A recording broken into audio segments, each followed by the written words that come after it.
Oke Bu, selamat malam. Gimana nih Bu, kelanjutan dari kasus dari AKBP Bintoro? Seperti apa nih? Oke, selamat malam. Kami dari tim Langka Law Firm. Jadi menanggapi lagi rame-ramenya, lagi viral-viralnya ya, mengenai kasus Bintoro terhadap adanya pemerasan yang dilakukan bersama dengan rekan-rekannya. Jadi kita sangat menyayangkan ya terjadi hal ini. Kenapa? Di mana masyarakat Indonesia ini meletakkan kepercayaan dia untuk mencari atau mendapat kepastian hukum, tetapi malah menjadi korban.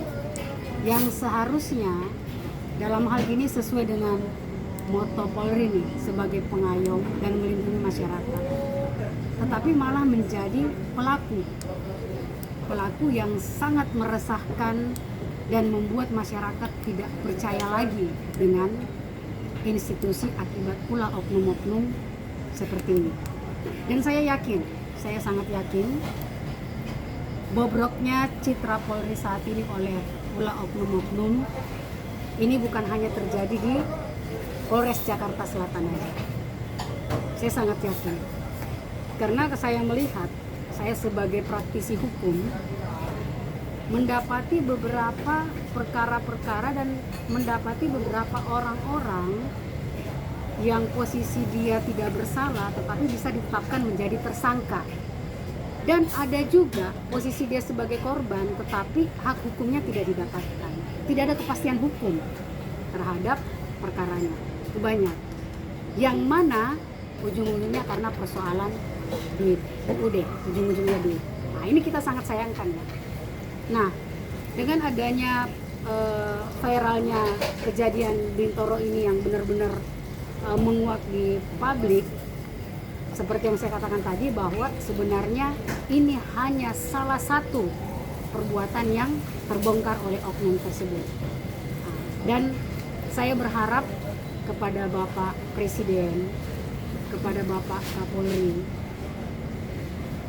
institusi atau citra Polri ini benar-benar bisa diupayakan untuk dikembalikan.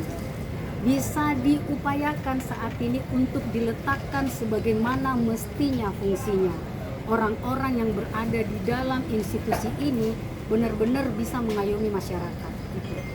Dan kejadian di Polres Jakarta Selatan ini, saya sendiri juga mengalami adanya dugaan penetapan tersangka yang tidak berdasarkan dengan bukti-bukti yang sah, Tuhan.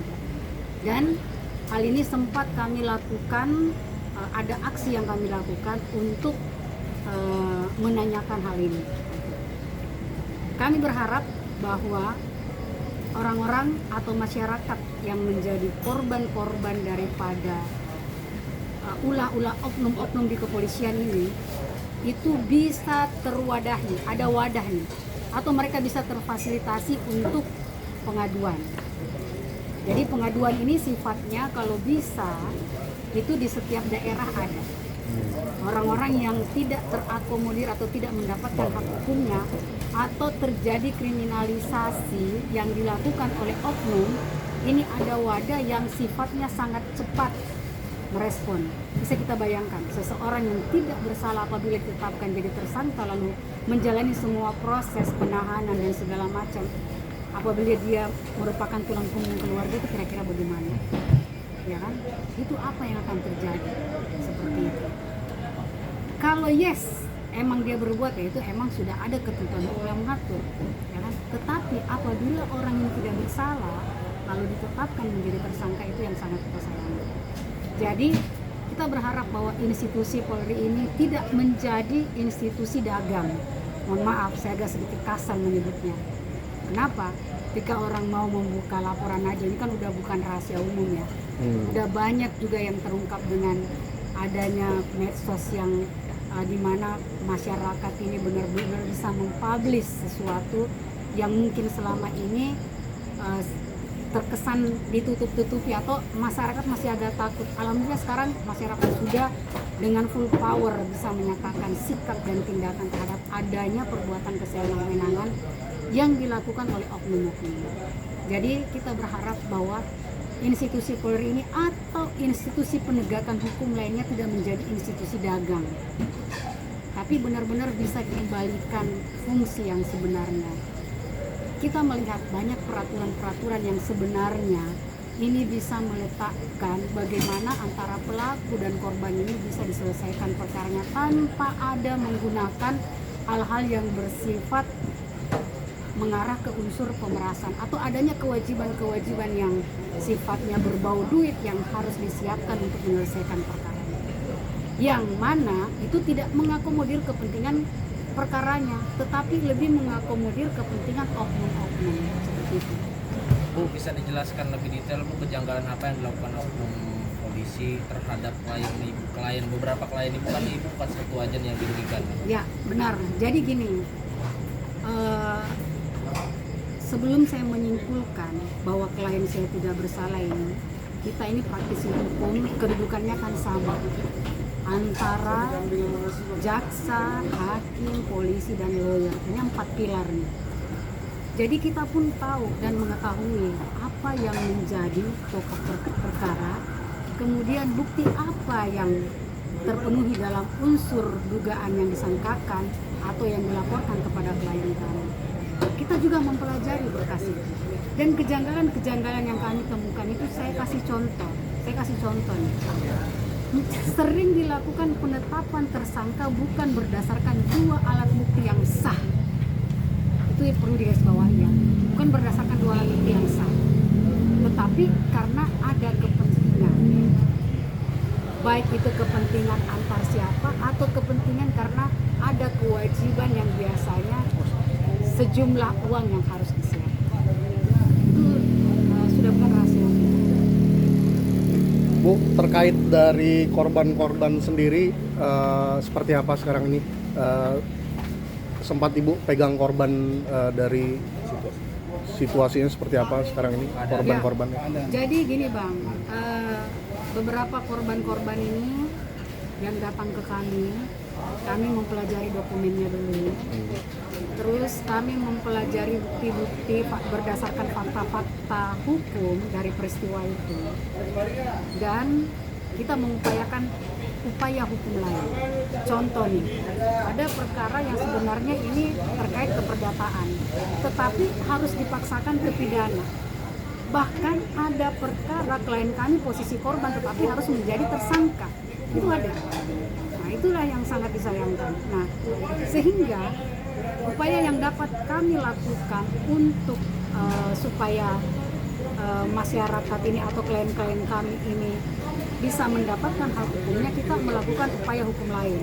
Salah satunya jika itu merupakan keperdataan, kita upayakan berperkara secara perdata dulu.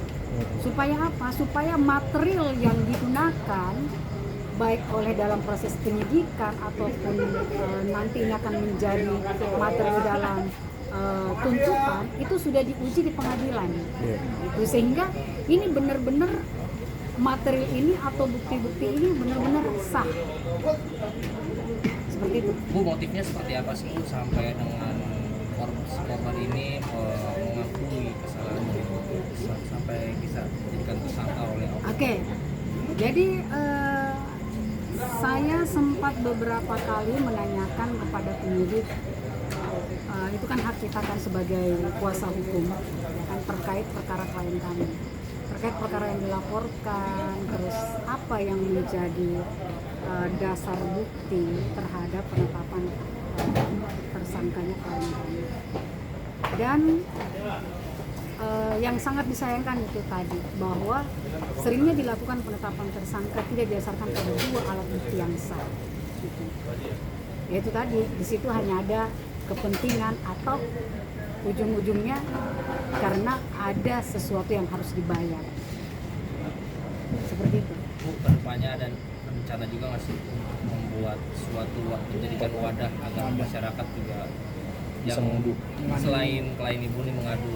Ya, merasa dirugikan juga, Bu. Jadi untuk saat ini kita memang butuh full power untuk membantu negara ini melakukan upaya mengembalikan citra Polri. Itu tugas kita semua bersama sebagai warga negara Indonesia. Dan bagi kami dari Langkah Love One, kita akan membuka pengaduan untuk korban-korban yang khususnya di Polres Jakarta Selatan dulu nih. Nah, dengan adanya kejadian dari oknum atas nama Bintoro ini. Ini dulu nih yang pertama. Dan saya yakin ini akan berkembang. Saya yakin ini akan berkembang dan kami berharap dalam 4 pilar penegakan hukum ini kita bisa saling support. Jadi pengacara ini juga atau lawyer ini juga memberikan peran dan sumbangsi bagaimana memperbaiki citra Polri. Seperti itu. Karena saya yakin ini ulah oknum-oknum yang benar-benar merusak institusi. Sangat disayangkan. Berapa banyak uang negara yang sudah dianggarkan untuk institusi tersebut. Tetapi ini disalahgunakan. Yang duduk di dalam jabatan-jabatan tersebut tidak memikirkan hal tersebut. Setiap perkara itu kan ada anggarannya dari negara, ya kan? Itu pakai uang apa? Itu pakai uang rakyat.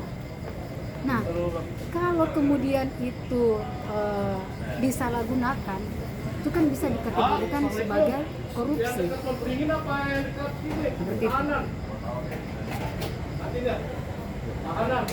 Di sebelah mana tuh? Di ketahanan, Bang. Outlet apaan, Bang? Jadi itu yang sangat kita sayangkan karena harapan masyarakat ini kepada institusi penegakan hukum sangat besar dan sangat disayangkan apabila institusi ini kemudian berubah menjadi institusi dagang. Oke. Oke, sip, cukup. Oke, terima kasih.